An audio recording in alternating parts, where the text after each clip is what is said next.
तो आज ये बहुत इंपॉर्टेंट टॉपिक है, कैरेक्टरिस्टिक ऑफ आइडियाज़।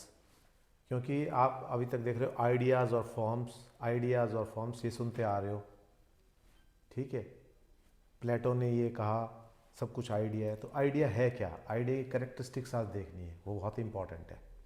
तो सबसे पहले इन्होंने क्या कहा कि आइडिया क्या है, कि आइडिया इज अ सब्सटेंस और मैटर के अंदर वी हैव टू डिफ्रेंशिएट। कहते हैं ना ये किस सब्सटेंस का बना हुआ है, तो हम जनरली किसको कह देते हैं सब्सटेंस, ठोस को। जो भी चीज़ ठोस है उसको हम कहते हैं सब्सटेंस। लेकिन यहाँ क्या है यहाँ सब्सटेंस वो नहीं है। मैटर होता है ना, मैटर की तीन फॉर्म होती है, लिक्विड, गैस और सॉलिड। तो सॉलिड को जनरली सब्सटेंस कह देते हैं हम, ठीक है। यहाँ सब्सटेंस का मतलब है तत्व। यहाँ सब्सटेंस का मतलब है, सांख्य के अंदर एक चीज यूज की है, द्रव्य।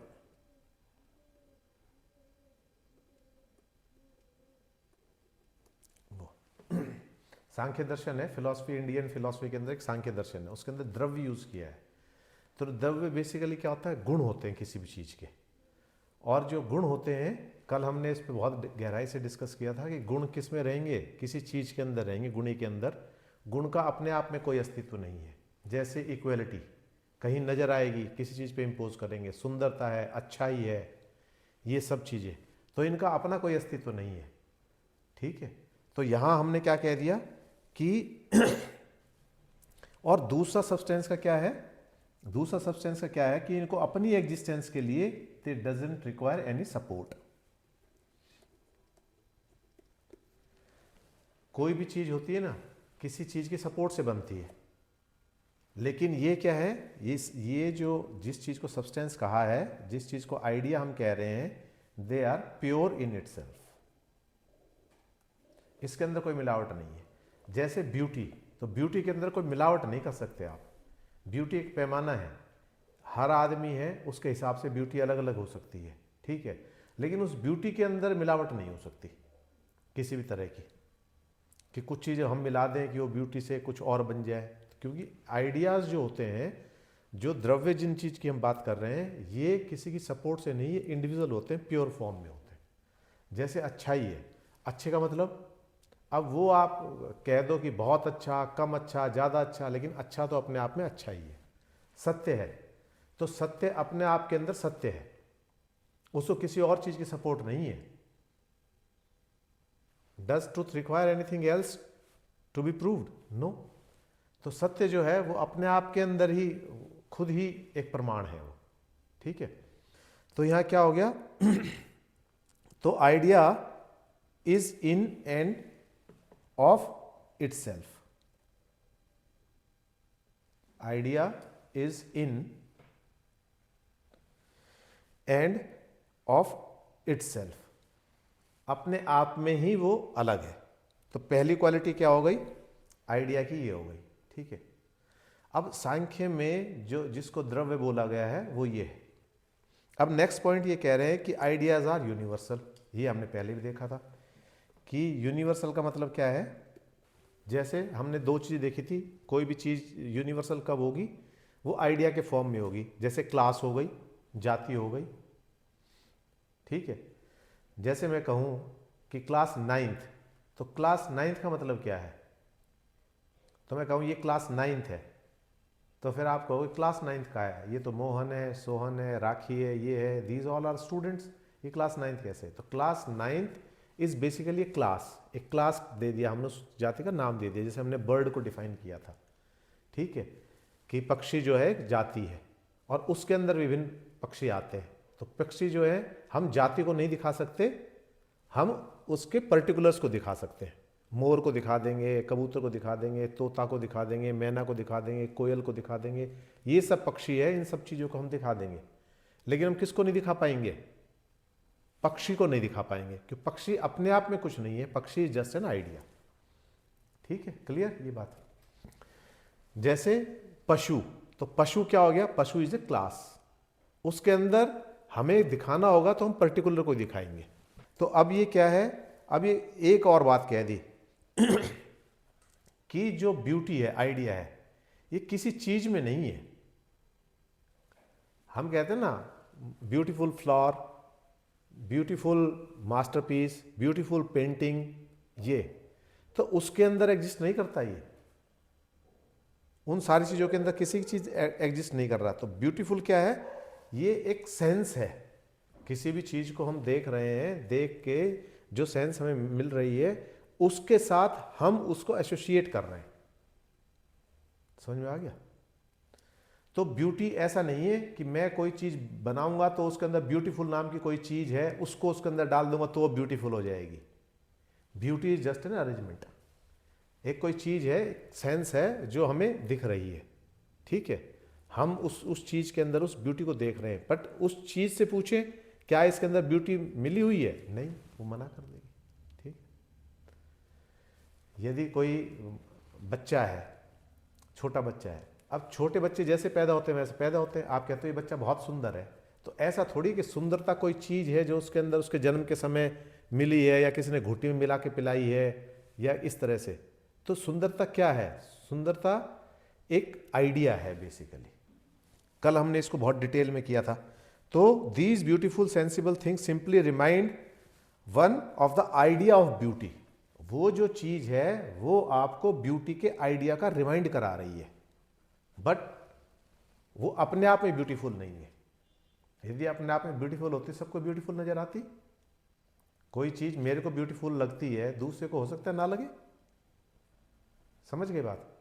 तो वो क्या है? वो चीज है मेरे को किस चीज का रिमाइंड करा रही है? एक आइडिया का रिमाइंड करा रही है। वो आइडिया कौन सा है? That is beauty.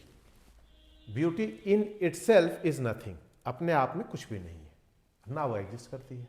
ठीक है, तो यहां इन्होंने कह दी। अब वो क्या है कि एक बहुत इंपॉर्टेंट लाइन बोल रहे हैं ये, the idea of beauty and all other ideas are already there in the intellect of man in their dormant state.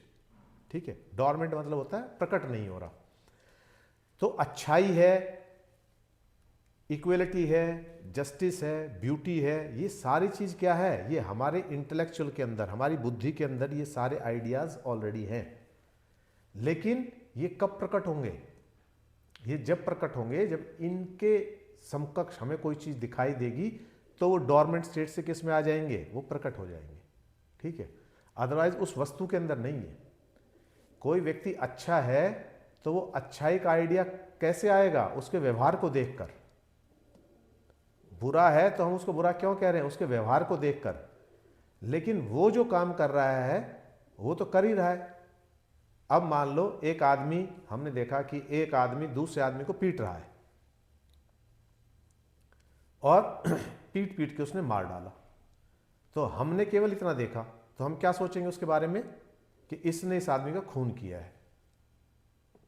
But ये हमारा एक पर्सपेक्टिव है, तो हमने क्या बना दिया? उसको बुरा आदमी बना दिया। लेकिन थोड़ी देर बाद पता लगा हमें कि ये आदमी उसको मारने आया था और इसके हाथ में चाकू था और इसको ठोकर लगी। इसने चाकू का वार एक किया उस आदमी पे, फिर ठोकर लगी, गिर गया, उससे चाकू छूट गया। उसके बाद ये दोबारा ना मारे इसलिए इसने अपने बचाव के अंदर इस आदमी को मारा है। तो अब हम जिसको बुरा कह रहे थे उसको हम बुरा कहेंगे, अब वो हमारे लिए अच्छा हो गया। अब अच्छा और बुरा कहां से निकल के आया? उस व्यक्ति ने तो एक ही काम किया है, उस व्यक्ति ने तो एक ही तो एक्ट किया है, अपना बचाव किया है। थोड़ी देर पहले वो बचाव करना हमें लग रहा था कि ये मार रहा है, उसको हम समझ रहे थे बुरा, और अब हम समझ रहे हैं उसको अच्छा, क्योंकि अब उसने, हमें लग रहा है कि उसने अपने बचाव में किया है। काम तो एक ही था, उसने एक ही काम किया है। एक व्यक्ति को हमने देखा, दोबारा समझ लो इसको, एक व्यक्ति को हमने देखा किसी आदमी को मारते हुए, तो हमने उस व्यक्ति को क्या समझ लिया? बुरा समझ लिया। उस व्यक्ति ने तो वही काम किया है जो करना था, उसको मारा। हमें फिर बाद में पता लगा कि ये व्यक्ति इसकी जान लेने आया था, हमला करने आया था, या ऐसे घर में चोरी करने आया था, या कोई और बुरा काम करने आया था, या इसकी बीवी के ऊपर गलत नज़र थी, उसका रेप करने की कोशिश कर रहा था, ये पहुंच गया। तो अब हम वही जो उसने हरकत की है वो हरकत हमें कैसे लग रही है? हम उसको जस्टिफाई कर रहे हैं। अब वो आदमी बुरा नहीं है। तो समझ में आ गया? उसने जो काम किया था, जो एक्शन था, उसका एक्शन तो वही था, लेकिन हमारे दिमाग के अंदर एक आइडिया था अच्छा और बुरा का, उसको देखकर जो जानकारी हमारे पास मिली हमने उसको इम्पोज कर दी, जो डोरमेंट स्टेट में पड़ा हुआ था, अच्छा या बुरा। आप समझ गए? थोड़ी देर पहले वो व्यक्ति हमारे लिए अच्छा था, अब वो व्यक्ति हमारे लिए बुरा हो गया, या पहले बुरा था अब हमारे लिए अच्छा हो गया। क्यों? वो इसलिए हो गया कि हम अच्छा बुरा किस चीज से देख रहे हैं, हम उस जस्टिफिकेशन से देख रहे हैं। जो काम कर रहा है उसको किस रूप में हम ग्रहण कर रहे हैं, कैसे हम उसको जस्टिफाई कर रहे हैं, उसके हिसाब से हमारे आइडियाज उसके प्रति बन रहे हैं। तो आइडिया अपने आप में कुछ नहीं है। आइडिया अपने आप में होता तो यदि उसने वो एक्शन किया होता तो सबको वो बुरा लगता। यदि आइडिया उस एक्शन में होता या उस व्यक्ति में होता तो सब तक समान रूप से पहुंचता ना। लेकिन आइडिया क्या है? बेसिकली डोरमेंट स्टेट में हमारे अंदर है आइडिया। ठीक है। Sensible thing simply remind man of these dormant idea. Sensible things, जब हम कोई चीज देखते हैं तो देखने के बाद हम उन आइडियाज को रिलीज करते हैं। क्लियर यहां तक? अब ये कह रहे हैं, एक और बड़ी बात कह दी इन्होंने। तो ये आइडिया क्या है? यूनिवर्सल है। अब ये कह रहे हैं the idea are said to be universal in the sense that all the corresponding sensible things participate in ideas. Participate in ideas, जिसका हमने उदाहरण देखा है अभी। ठीक है। Which man once experience them in a pristine glorious existence before their fall in their earthly bondage. और एक व्यक्ति, अब इसके अंदर एक बात लेते हैं।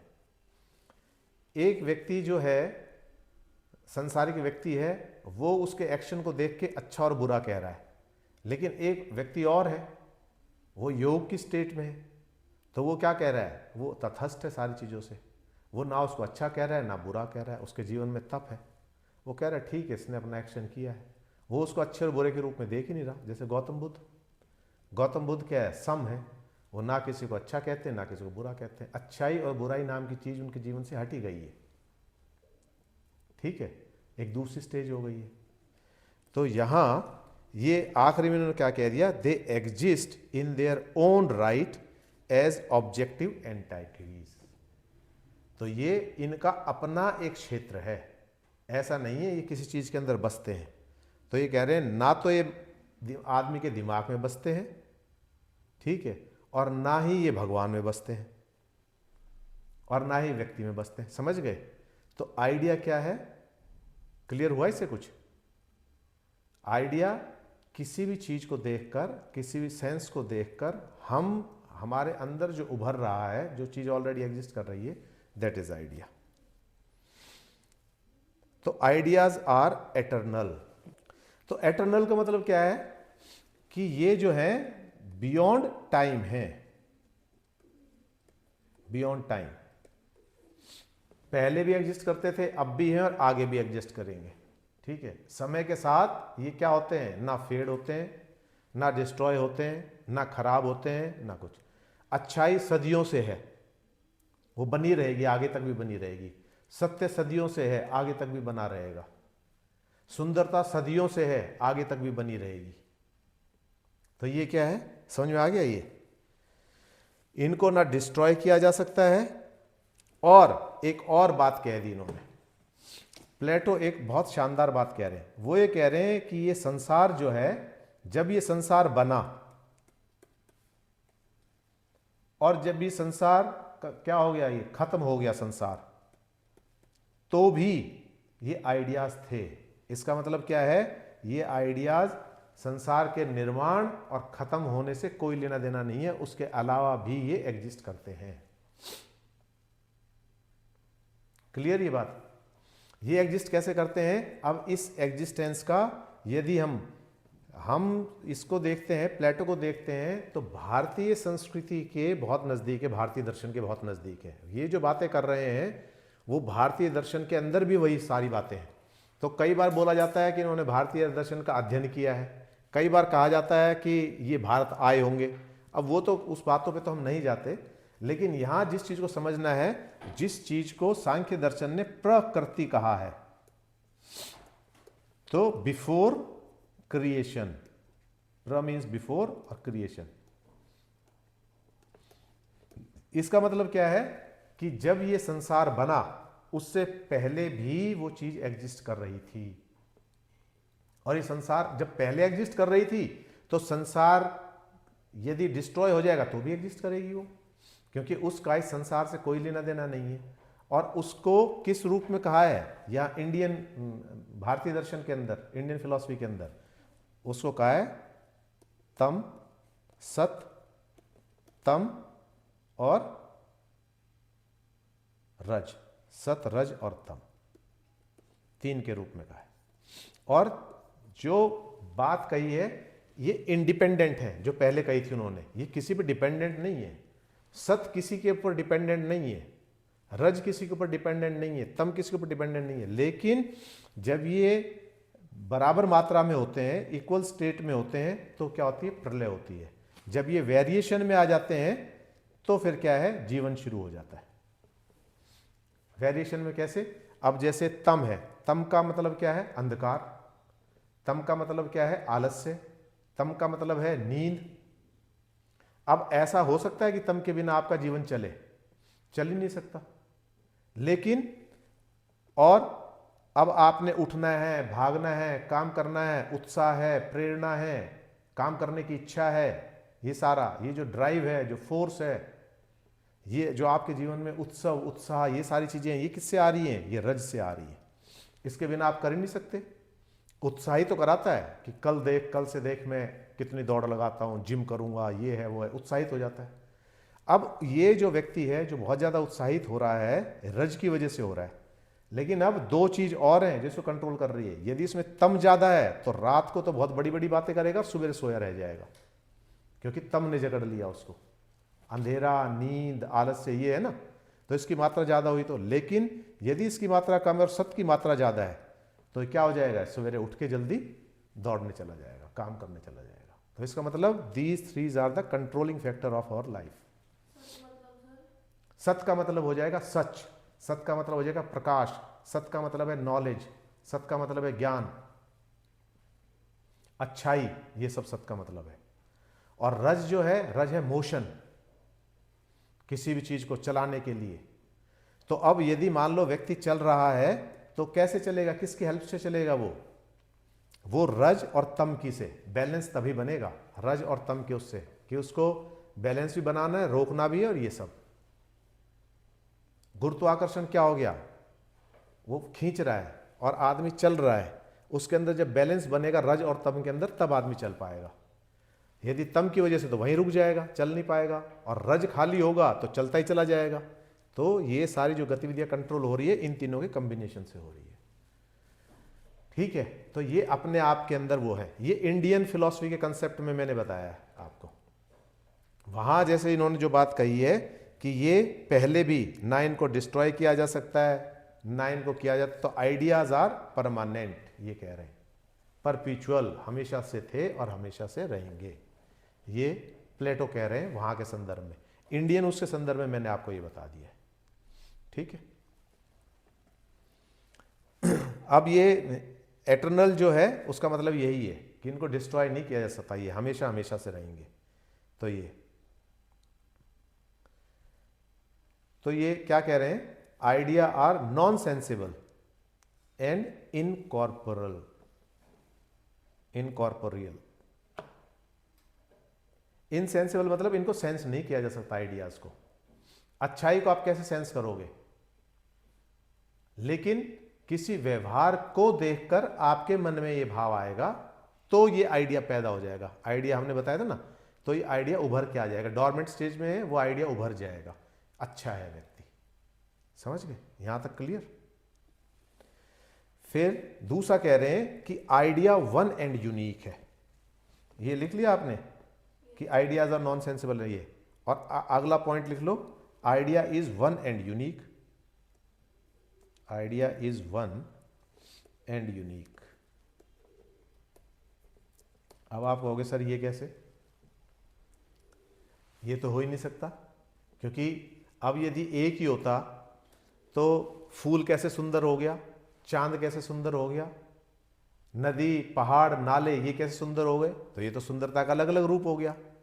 वो अलग अलग रूप नहीं है, वो सुंदरता एक ही चीज है, वो अलग अलग उसके अंदर मैनिफेस्ट हो रही है। आप समझ गए? इसका यूं देख लो कि जैसे एक कांच का एक टुकड़ा है, उसके अंदर आपको चंद्रमा दिख रहा है, ऊपर चांद निकला हुआ है उसमें दिख रहा है, नीचे रखा हुआ है कांच, शीशा रखा हुआ है। अब उस शीशे के आपने बहुत सारे टुकड़े कर दिए, तो जितने टुकड़े हो गए उन सब के अंदर चांद दिखेगा। तो इसका मतलब क्या है कि इतने चांद हो गए। रियल में चांद क्या है? रियल में चांद एक ही है, वो सब क्या है? उसकी रिफ्लेक्शन है अलग अलग शीशे के अंदर। इसी तरह से ब्यूटी इज वन। ब्यूटी का जो आइडिया है वो यूनिक है, एक है, but that get reflected in many forms. आपको वो ब्यूटी किस में नजर आ रही है? रात की चांदनी में नजर आ रही है, सवेरे की ठंडी हवा के अंदर, भोर के अंदर वो ब्यूटी आपको नजर आ रही है, किसी फूल के अंदर नजर आ रही है, किसी वस्तु के अंदर नजर आ रही है। तो beauty is one, but that is manifested in different forms. तो ठीक है, तो beauty is one but it is imitated और copied by many beautiful things. Clear? अब एक और बात कह रहे हैं ये, ideas are absolute for they are eternal. और ये क्या है? Very standard of knowledge. इनके अंदर कोई और चीज ना ये अधूरे ना पूर्ण। जैसे सत्य है, सत्य अपने आप में पूरा है। सत्य के अंदर यदि मिलावट करने की कोशिश करोगे, थोड़ी सी झूठ मिलाओगे तो असत्य हो जाएगा पूरा का पूरा। जैसे इसका उदाहरण यूं ले लो कि जैसे एक कटोरी खीर की है, उसके अंदर थोड़ा सा जहर मिल गया, तो खीर रहेगी या उसको जहर बोलोगे आप? जहर ही हो गया वो खीर थोड़ी रहेगी। आप कहोगे खीर है, इसके अंदर थोड़ा सा जहर है, वो जहर ही हो जाएगा। इसी तरह से सत्य के अंदर जरा सी भी झूठ की मिलावट उस सत्य के रूप को खत्म कर देती है। क्यों? सत्य पूर्ण है और सत्य क्या है? प्योर है। तो जरा सी भी इंप्योरिटी उसके अंदर आएगी, वो सत्य को गिरा देगी, वो पूरा झूठ हो जाएगा, सत्य के अस्तित्व को ही खत्म कर देगी। तो इसलिए कहा है ये जो आइडिया है ये एब्सोल्यूट है। किसी चीज को हम ये नहीं कह सकते ये सुंदर भी है और सुंदर नहीं भी है, या तो सुंदर होगी या सुंदर नहीं होगी। ठीक है? जो कम सुंदर और ज्यादा सुंदर का है वो दैट इज कंपैरिजन, वो हम तुलना कर रहे हैं, तुलना के हिसाब से निकाल रहे हैं ये ज्यादा सुंदर है, तो वो उसके अंदर एक और फैक्टर आ गया, लेकिन सुंदरता अपने आप में पूरी है। ठीक है? तो ये क्या कह रहे हैं यहां, I am assuming the existence of absolute beauty and goodness and magnitude and all the rest of them। वो कितना है, वो सारी चीजें अलग है। तो ये क्या है? पूर्ण है अपने आप के अंदर। और इसके बाद जब हमने ये कह दिया, इसको एब्सोल्यूट कह दिया, तो एब्सोल्यूट कह दिया तो इसके साथ दो क्वालिटी और जुड़ गई। एक क्या जुड़ गई? कांस्टेंट। जो चीज एब्सोल्यूट है उसके अंदर ना तो कोई बदलाव हो सकता है, पूर्ण है जो चीज, और ना उसके अंदर कोई, ना वो उसकी स्थिति बदल सकती है, तो हमेशा एक स्थिति में बनी रहेगी। जैसे सत्य, हजारों सालों से सत्य वैसा ही बना हुआ है, सत्य का रूप कभी भी खंडित नहीं हुआ। क्यों नहीं हुआ? क्योंकि सत्य अपने आप में पूर्ण है, सत्य अपने आप में एब्सोल्यूट है। और जो चीज पूर्ण होती है उसके अंदर किसी चीज की मिलावट नहीं हो सकती। जो चीज पूर्ण हो सकती है उसका कभी भी रूप खंडित नहीं हो सकता। जो चीज पूर्ण होती है उसके अंदर कोई बदलाव नहीं आएगा। जो चीज पूर्ण होती है वो हमेशा एक जैसी हर स्थिति में बनी रहती है। वो समय के बाहर होती है, समय का कोई प्रभाव नहीं होता उसमें। वो अतीत में भी ऐसी है, वर्तमान में भी ऐसी है और भविष्य में भी ऐसी बनी रहेगी। तो यानी कि उसको क्या कहेंगे? वो काल से परे है, समयातीत, समय से अतीत है वो, ये कहेंगे हम उसको। ठीक है? तो यहां आइडियाज को क्या बोल दिया? एब्सोल्यूट बोल दिया। और जो नॉलेज है वो क्या है? That is constant and invariable, वो कभी भी नहीं बदलती। तो सत्य का रूप कभी नहीं बदलेगा, कितने ही साल हो जाओ, सत्य अपने आप में ऐसा ही रहेगा, ब्यूटी का कंसेप्ट ऐसा ही रहेगा। ठीक है? नाउ अब एक और बात कह रहे हैं ये अब ये कह रहे हैं ideas are essence of things, not the thing itself. कल हमने देखा था 20 तरह के 50 तरह के कुत्ते हो सकते हैं, लेकिन असेंस जो है, जो असेंस हमें बता रहा है कि ये सारे कुत्ते हैं, अलग अलग रंग, अलग अलग रूप, अलग अलग शेप, छोटे बड़े नाटे, अलग अलग तरह के होते हुए भी वो असेंस क्या है? That is idea. तो उसका जो तत्व है, उसका जो सार है वो है। क्लियर? ये हमने कल कर लिया था। तो ideas are the essence of things, not in the sense in which the common and important qualities abstracted from the observe things are said to be the essential qualities of things. वो हमने देखी थी ना, दो चीज देखी थी हमने, एक एसेंशियल क्वालिटीज देखी थी और एक क्या देखी थी? एक्सीडेंटल। तो एक्सीडेंटल तो वो चीज थी जो उनमें भेद उत्पन्न कर रही है। जैसे तरह तरह के कुत्ते, एक नस्ल है वो छोटा कुत्ता है, बहुत बड़े बड़े बाल हैं, एक के बहुत बड़े कान हैं, एक के बहुत छोटी पूंछ है, एक बहुत बड़ा है साइज के अंदर, लेकिन हैं सारे कुत्ते ही। तो वो जो एसेंस है, जो उनको ये बता रहा है कि ये सारे कुत्ते हैं, उस क्लास को जो आइडेंटिफाई कर रहा है, वो क्या है? That is idea. तो that is the essence of those things, उस क्लास की सारी चीज। जैसे पक्षी, पक्षी अपने आप में कुछ नहीं है, लेकिन सारी चीजों को देख के हम कह देंगे ना ये पक्षी है। मोर भी पक्षी है, तोता भी पक्षी है, कबूतर भी पक्षी है, मैना भी पक्षी है, कोयल भी पक्षी है। ये सारे हम किस आधार पे कह रहे हैं? ये उस आइडिया के आधार पे कह रहे हैं, क्योंकि we have identified them as a class, और उस क्लास का नाम दे दिया हमने बर्ड, पक्षी। ठीक है? तो ideas are the essence of things in the sense that ideas are real and sensible things are their poor imitation. Poor imitation क्यों बोल दिया? एक कुत्ता है, दो कुत्ते हैं, 3, 4, 5, 6, इसके अंदर से हम आदर्श कुत्ता कौन सा कहेंगे कि this is the real dog?